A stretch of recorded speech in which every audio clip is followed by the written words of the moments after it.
មិនជាអ្នកហាត់ប្រាណឬក៏អ្នកមានសាច់ដុំសាច់អីទេអ្នកទាំងអស់គ្នាតែថ្ងៃនេះគឺខ្ញុំមកធ្វើម្ហូប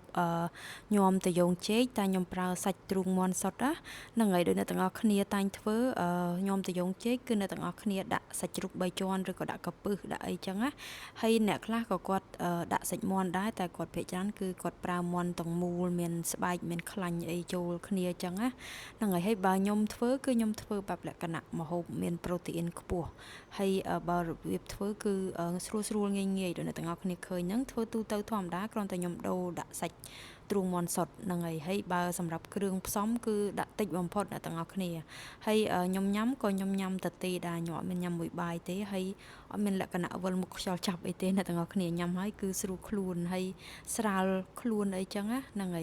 ហើយបើរបៀបលាយគឺខ្ញុំលាយធម្មតាហើយអ្វីដែលខ្ញុំដាក់ច្រើនគឺក្រូចឆ្មាហើយក៏ដូចជាស្ដេចដីលីងអីហ្នឹងដាក់ឲ្យវាខ្ទិះឆ្ងាញ់ណាហ្នឹងហើយបើអ្នកទាំងអស់គ្នាចង់បានវីដេអូធ្វើម្ហូបបែបសុខភាពអីជួយ like ខ្ញុំមួយផងហ្នឹងហើយវីដេអូមានតែប៉ុណ្្នឹងអរគុណច្រើនបាយបាយ